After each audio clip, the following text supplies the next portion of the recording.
Perfect. We'd like to welcome Adam Scott into the Wyndham Championship interview room. This is a big week for you, Adam, as you are one of two players that have made every FedEx Cup playoffs since inception in 2007, and you enter the week at number 81. Can you talk a little bit about your game plan and expectations for this week? Yeah, well, I feel like my game is good, so my game plan is to go out there and really focus. Sometimes when you're up against it like this, there's only really one outcome. It's like qualifying for a tournament, except this is kind of a 4-day qualifier for me. So sometimes that can really help you kind of intensify your focus and get the job done. I've been in similar positions before, kind of made a run last year through the playoffs, and hopefully I can do that again. You just wrapped up your Pro-Am. Can you talk a little bit about the course? The course is looking good. The greens are fairly firm, actually.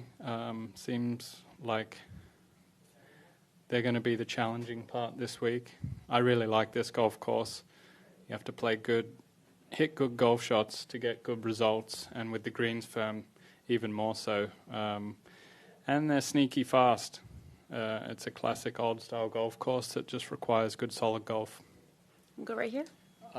You're one of 3 former number 1 players in the world in this field. I know this is going back in time a little bit, but back to 2014, how awesome was that feeling and being number 1 in the world, and since Norman did it, and what was that like? It's a big moment for sure to know that you are the best player in the world. It's childhood dreams come true.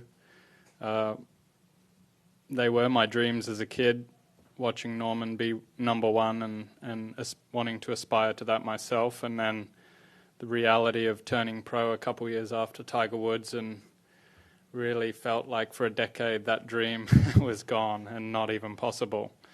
But timing ended up working out for me, and I played my best golf a little later into my career and managed to find myself at number 1. And I was 7 or 8 weeks as number 1 in the world, and I won a tournament as number 1 in the world. And, it's a really fun time to look back on, and also to see like a few years of good play that it took to get there. It wasn't just overnight. And what's the difference of the Adam Scott 2014 number 1 in the world to today? Is it only like this? Is it just not that much? I don't think it's that much. I think top-level professional sport and golf, everything is a very fine line between being a top 10 player in the world, which is very close to number 1, I think, and also being a top 150 player in the world. It's very fine margins.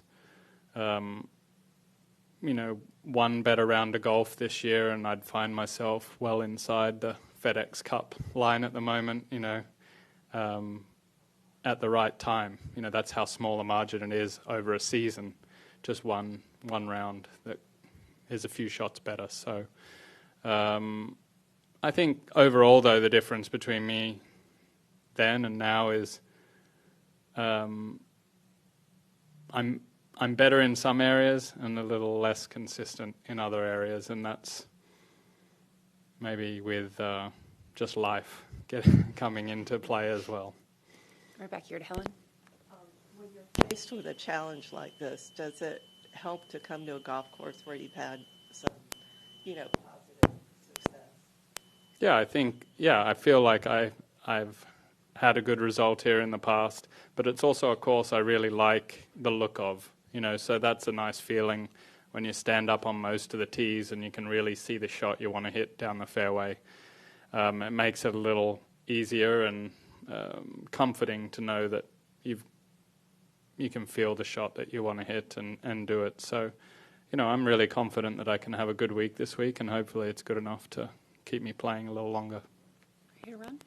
Well, you'd obviously like to be inside the number. Do you like the move from 125 to 70 to start the playoffs? It seems to have added almost like another week of playoffs to it.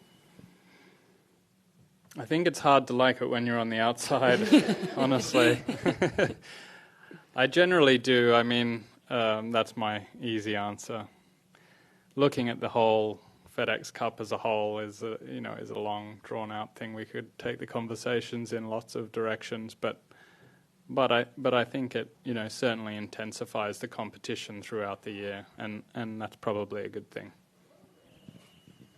Adam, when Justin yesterday said this is just golf, playing to get into the playoffs, is there something that you've done this before, is it something you can't take with every shot and just kind of play and see what happens after 4 days?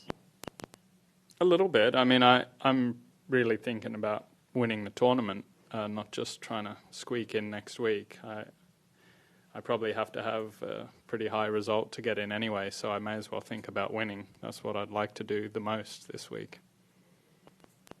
Obviously, the news yesterday about Tiger joining the policy board and the changes, and you've been involved in a lot of this. Just your perspective of what that means in terms of particularly, it seems like the players taking more active role in governing themselves. Is that accurate?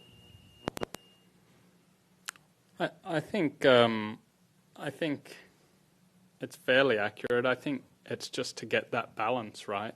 The player. This is a players' organization, and off the back of some of the events this year and maybe in years past, it had felt like maybe that voice wasn't heard enough. And I think the players have generally tried to get a bit organised recently and act responsibly as members of this tour and get that balance right going forward. I certainly don't think the players want to be running the tour, that's for sure. We need a lot of help with that. But, I think getting that balance right so that the membership is heard accurately is kind of what this is. And I think I applaud Tiger for volunteering to go up on the board. I think it's fantastic for the tour moving forward. And I think he also kind of has earned the right to have an opinion about how the tour looks moving forward, to be honest. Any additional questions? Good luck this week, Adam. Yeah, thank you.